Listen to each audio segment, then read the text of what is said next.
So, as everybody knows by now, unless you've been, living in a box for the last few weeks, a black American man called George Floyd was murdered by a policeman a week or two ago in America, and this has sparked off a huge amount of protest, a lot of discussion on the internet, a lot of attention to the general subject of racism, not only in America and elsewhere.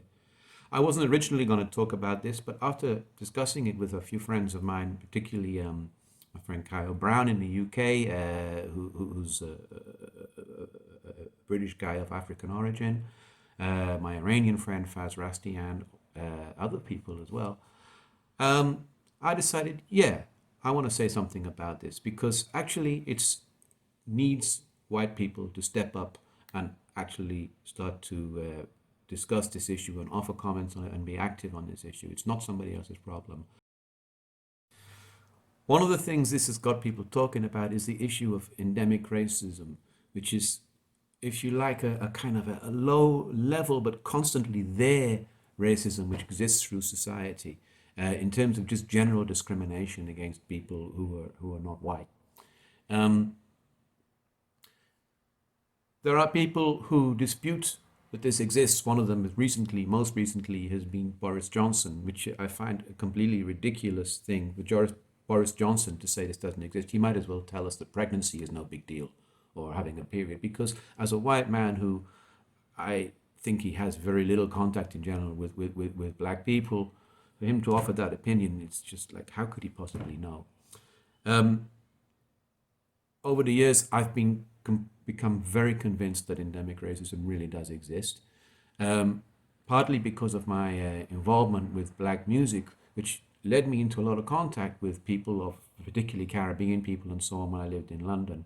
One of the things from my own direct experience was, over many years of driving around, I only ever got stopped without reason in my car when there were black people in the car, whether I was driving or not.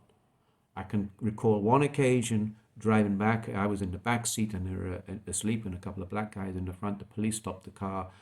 There was no reason for the stop. A lot of questions, where are you going, and all that stuff, and even really trying to find fault with the car, trying to test the handbrake and all this kind of stuff. And eventually, after 20 minutes, half an hour of this stuff, like in the middle of the night, in the middle of Hertfordshire in the UK, they let us go. And you know what? The expression on these two guys' faces said it all. They didn't say a word through the whole thing. They weren't rude to the police. They just waited it for it to get out, and they just looked at each other like, not again. Right? But I had other occasions as well. When I was driving, when maybe one of my musician friends who happened to be black was in the seat next to me, and we got stopped. And the policeman would come to the window, where you going? And I'd answer, and he'd let us go after he didn't give us the whole thing. And it never happened when I was alone in the car or when there were just white people in the car. So to me, statistically speaking, that's saying something. There's no way that if that happened to me that many times over the times that I happen to be driving around, if you're a black person, how many times are you going to be getting that? Probably more times than um, you can count. So this is evidence of endemic racism. The other thing is, if you just spend time talking to people who are not white, whether they're from Africa, the Caribbean, or Asia, or whatever, you talk to them for a while about it. Maybe initially they're not going to be particularly open about the subject, but I think if you know them a little bit, they're going to tell you the experiences they've had looking for jobs, getting houses, waiting in the line at the supermarket, this kind of stuff. So if you don't talk to the people, right, who are affected by an issue, you cannot say whether the issue exists or not. So if before you make any judgment whether you think that there is racism in the UK or Belgium or wherever you happen to be, America, go and talk to a bunch of people who would have been affected by it. The next thing I want to talk about a little bit is some of the reactions to the actual death of Mr. Floyd. And I've seen the most incredible things, people trying to argue that because he was trying to pass a fake bill or whatever, allegedly, or he'd done this or that or the other in the past, that, you know what? The guy was executed without any due process. You cannot allow that in a civilized society. This was basically a lynching. That's what this was. If you accept the execution of a person, of a civilian person, by a policeman in the street with witnesses, then you have no right to complain if it happens to you or to somebody close to you. right? I don't think there is a single person who could imagine this happening to a member of their family, their own kids or whoever, or their husband or their wife, and not be horrified by the thought that might happen. So if you are horrified that it might happen to your people, you can't accept it happen to other people, regardless of whether you think they did wrong or not. If he did wrong, he was entitled to a trial, a fair hearing, and due process, and that didn't happen. The next thing I want to comment on is the statue of the slave trader Edward Causton, which got thrown into the river at Bristol, which I think actually was I was pretty happy to see that happen. Why? I've seen people talking about it as I saw friends of mine saying it's mindless vandalism. You know what? The people of Bristol had made a lot of effort over many years to get that statue removed because it's an offensive statue. It's like having a statue of Mussolini or Hitler up. We don't do that. Why? Because they carried out war crimes, right? This guy was the head of a company which enslaved about 85,000 Africans.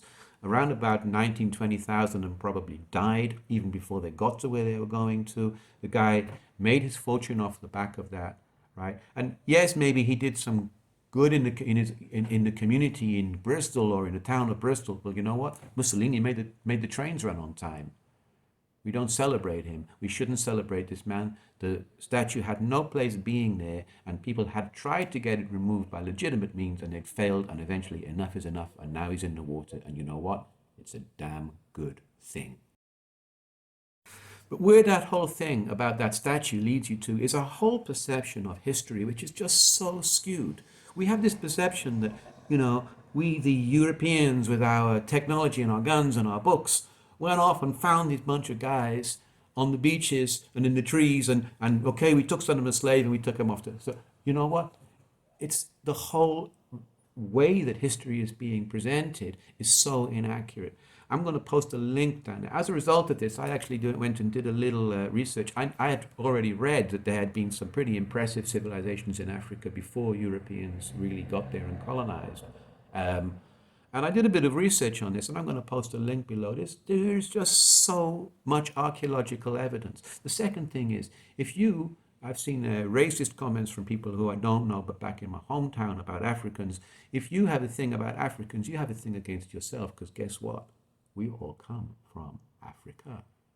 The archaeological evidence is incontrovertible for that. So where's all this going? In the end, I would like to see more honesty. I'd like to see more honesty about the history of Africa. I'd like to see more honesty about the history of Europe and the way that the things that Europeans did in the past. And I'd like to see more honesty about the present, which is a direct result of the past. I don't think we can go wrong with that. I think, the closer you get to the truth in the way that the way you see the world, the stronger you become, both individually and as a society. And I think that is what is at the root of this. I don't think we have to hate on everything we ever did. I don't think we have to feel guilty for what our grandfathers or great-grandfathers did or may not have done or whatever. It's not about that. It's about acknowledgement. It's about just seeing things the way they are and history the way it was. And there is so much interesting stuff to read about it. And, the more we do this, the less fear there is going to be, because in the end, the truth drives out fear. And I think a lot of the very negative reactions we're seeing about and against the Black Lives Movement, it's basically fear-based. There are people out there who feel like, oh my God, if we let this in, then where does it end? You know what? It never ends. It's if we don't let it in, where does it end? That's what we should be scared of. Thank you for listening to me. And I wish you a good day, good evening, whoever you are and wherever you are.